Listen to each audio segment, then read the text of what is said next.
السلام عليكم ورحمة الله تعالى وبركاته. إن شاء الله يا ربي تكونوا بخير وعلى خير ويوصلكم هذا الفيديو وانتم في أحسن الأحوال. اليوم إن شاء الله جبتكم واحد الوصفة سهلة واقتصادية. أهم حاجة أن نعطي واحد الكمية كبيرة، كمية وفيرة، كلاص عائلي بمكونات اقتصادية توجدوا في الدار ديالكم. إن شاء الله ما نطولش عليكم، نمشيو المقادير وطريقة التحضير.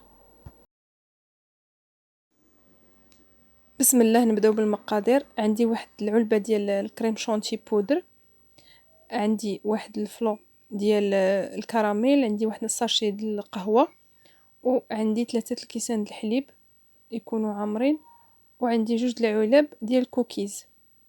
بالنسبه لهاد الكوكيز هذا الشوكولات باش نستعملوا منه 2 العلب درهم.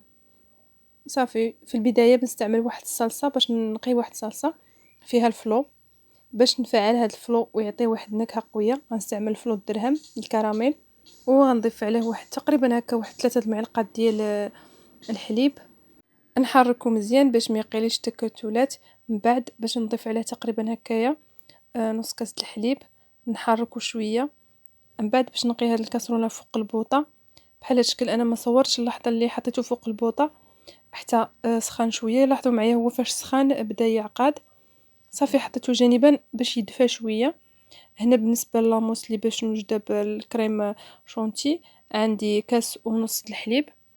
من بعد زدت عليهم هذيك العلبه ديال الشونتي وخليت كاس د الحليب، ماشي يعني نقصت منه تقريبا هكا ربع د الكاس، وخليت الكاس الاخر خليته هكا جانبا. صافي بحال هذا الشكل. بالنسبه للفلو من بعد ما كما قلت لكم دفى شويه. انا هاد الساشي القهوه كان خصني نقيها في الاول مع الفلو والحليب ونقيها فوق البوطه، ولكن الصراحه انا نسيتها. ولكن ماشي مشكل، نتوما قيوها في الاول. صافي حطيت هذيك الصلصه جانبا حتى تبرد شويه. صافي جبت الخلاط الكهربائي، بديت هنا نطلع هاد الكريمه. ضروري تخفقوها مزيان، على الاقل تقريبا هكا خدت لي واحد 5 دقائق د الخفق بالخلاط الكهربائي. فبالنسبه للكريم شونتي غتستعملوا في عفوا هاد لاموس هادي نستعملوا فيها نصف لتر د الحليب كامل، حيت حنا بنقيو غير كلاص. ولكن الا كنتو باش تقيو بها لاموس لشي طورطه فما تقيوش، قيو غير 4 لتر د الحليب كما يكون مكتوب في العلبه. ولكن الا كنتو باش تقيو بها كلاص قيو نص لتر د الحليب كامل. صافي لاحظوا معايا بحال هالشكل. انا تقريبا كنت هنايا شي 3 دقائق وانا نخفق. فما شاء الله دغيا بالخلاط الكهربائي دغيا كطلع.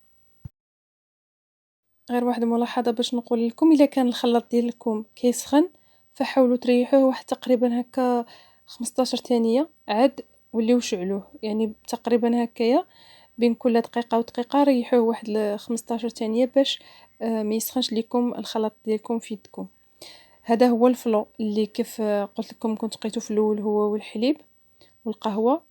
دابا هو تكتل واختر.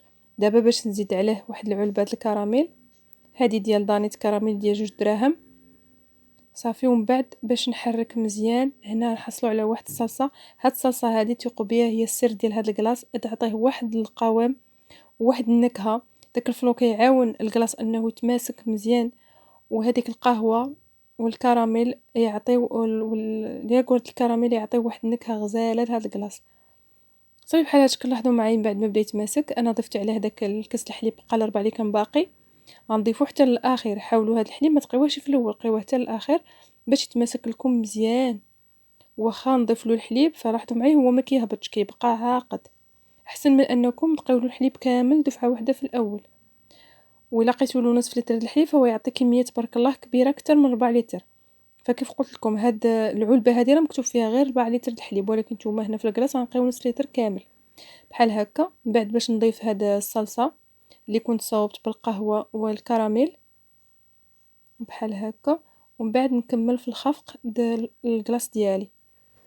فهنا منين غنبدا الخفق غنكون موجده المول ديال السيليكون.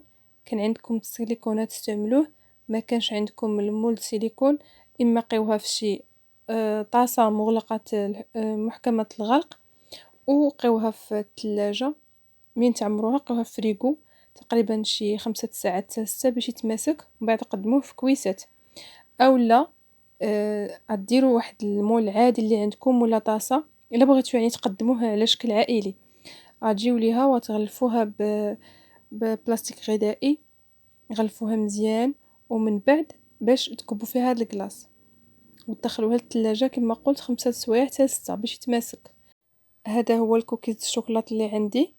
فانا في البدايه كنت باش نقي غير علبه واحده، ولكن جاتني قليله. غتجيو ليه وغتهرمشوه مزيان بيدكم بحال هاد الشكل، تكسروه كامل، حاولوا ما تنيلوهش مزيان، غير تكسروه شويه. ومن بعد باش نكبوه فوق الكلاص ديالنا بحال هاد الشكل، ونكملوا في التحراك مزيان بحال هكا باش هاد الكوكيز يدخل وسط الكلاص. ممكن تستعملوا اي مكسرات عندكم، ممكن تستعملوا اللوز، الكركاع، اكاجو. كذلك ممكن تستعملوه يكون بنكهه الشوكولاته ولا نكهه الاوريو، او ممكن تبقيو فيه حبيبات الشوكولاته نتوما اللي بغيتو. انا هنا كنفضلو غير بالمذاق بالكراميل. وهذا الاوريو هذا الصراحه عفوا، وهذا الكوكيز هذا يجي بنين في هذا الكلاص بحال هكا كما تشوفوا. انا عندي المول سيليكون ما دهنتو حتى حاجه. كاين اللي يقول لك دهنوا بالزيت، انا الحقيقه ما دهنتو بوالو، خليته هكاك. ومن بعد غير انني غسلته مزيان ونشفته مزيان، ما خليتش فيه حتى نقيطه د الماء، ومسحته بفوطه. عاد كبيت فيه الكلاص بحال هذا الشكل كما تشوفوا. هاد لاموس هذه كنكبها فيه، ومن بعد ان شاء الله فاش غنكبها فيه ضروري انني نخبط مزيان هذا المول هذا في الارض ولا في سطح العمل، باش الكلاص يجي متساوي وما يجيش من الداخل خاوي.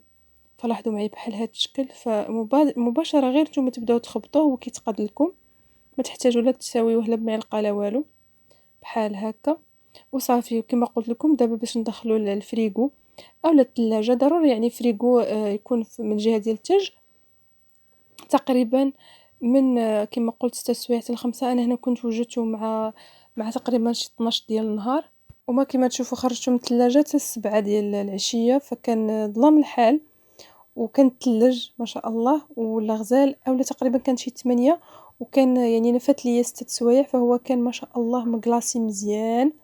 فشوفوا معايا الطريقه، ما تخشيوه لا في ما سخون لا والو. هذا المول صراحه زوين، انا عجبني في هذا المول انه ساهل دغيا كيحيد منه هذا الكلاص مباشره، تحيد غير جناب تخويه في هذاك الطبسيل بحال هذا الشكل وصافي. كيتهز بسهوله. كاين انا صراحه كنت سولت يعني قبل ما نستعمل هذا المول هذا، كنت سولت واش يعني ممكن نقيولو شي حاجه. الاغلب ينصحوني انني نقيلو الزيت، ولكن صراحه ما درت لا زيت لا والو. وكيف ما كتشوفوا تحيد بسهوله، واللون والمنظر ديال الكلاص جا غزال. شوفوا ما شاء الله اللون ديالو شحال غزال، مايل للكراميل، وكذلك الشكل ديالو جا غزال. فانا هنا ما كانش عندي بزاف ديال الحوايج للتزيين، درت له غير شويه ديال صلصه الكراميل اولا هذاك الياغورت الكراميل.